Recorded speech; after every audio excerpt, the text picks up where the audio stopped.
I'm Ted Huffman. I'm the director of Les Mamelles de Tirésias. It's a surreal farce by Apollinaire and Poulenc, which Britten has adapted into a two-piano version.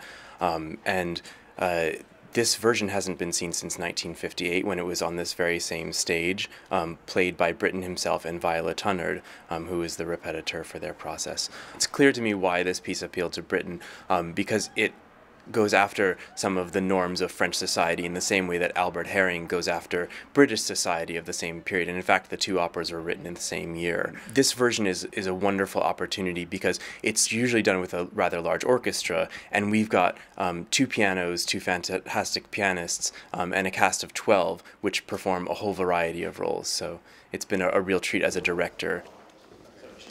Our approach has been very much to make it like an ensemble theater piece. So everyone plays a bunch of roles, and the stage picture is constantly changing, but not through sets, just through action and movement. My name's Matthew Morris, and I play the Marie. Oh, what joy, what joy, what joy, the pleasures of paternity. 1,041 children and all in a day.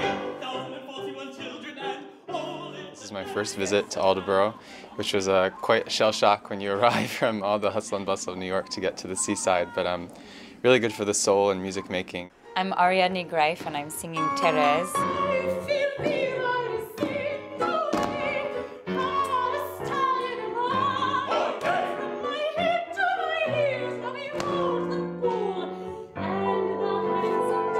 Thérèse is a woman who becomes a man and then comes back again as a new woman, a new kind of woman. I loved Janice Kelly's work on Nixon in China, and have always respected her, and Malcolm Martineau and Roger Vignoles. I mean, you can't get any better than that. So it was a real pleasure and honor to work with these people.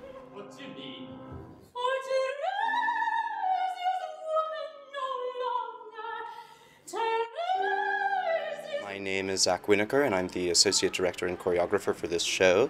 One of our big conceptual ideas was to make this piece into a kind of MGM Hollywood movie musical, because the music lends itself to that kind of movement and dancing, and really on the line between when you're just being a person and when you break into song. Often in theater, you really try and find the logic in the text and then build a structure based on that logic. But in this, there is no real logic, so you have to find a kind of bizarre inner logic for yourselves. And I think we really enjoyed just popping these fish and bread and lots of babies and men getting pregnant into the show. My name is Marcus Doshi, and I've designed the lighting for the show.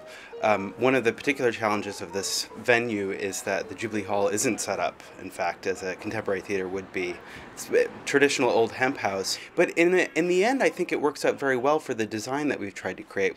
Many people think about lighting design as creating pretty stage pictures, but for me, it's really a rhythmic exploration of a piece, and so the actual design fits within a box that I feel marries to the two-piano version of the score, because it allowed me to create what I feel is a very cohesive design within a very small range of colors. So really the design for this show is about tempo and about angle of light and about graphic or non-graphic light. At moments we snap into MGM Hollywood hard follow spot and then softly move out of that as people are walking across the stage with umbrellas or whatnot. For me, it's been a real treat because the limitations of the venue have actually fed into a design that I think is much better than would have been if I had just been sort of given all the tools I traditionally use.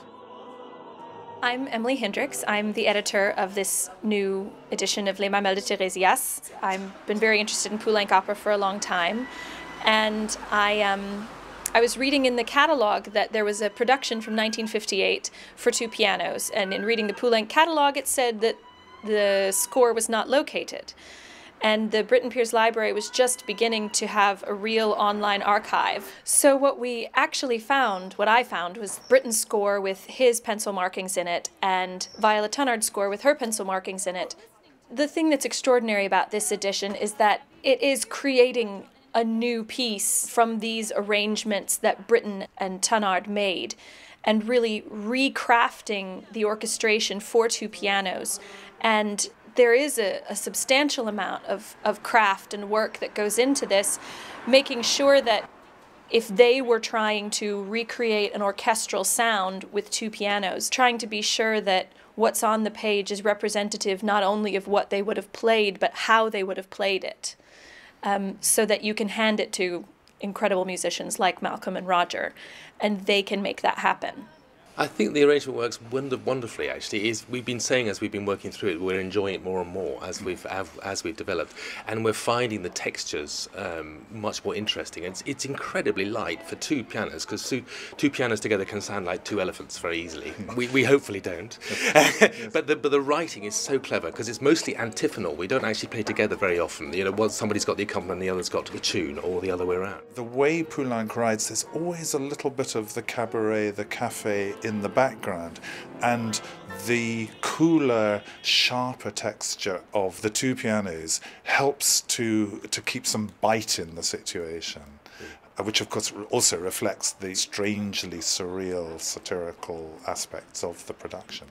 You could say that Poulenc and Britten are the two great survivors of the 20th century, two composers who at the time were always patronized by the avant-garde and by the scholastic establishment, but whose songs have really stood the test of time and will go on doing so for centuries.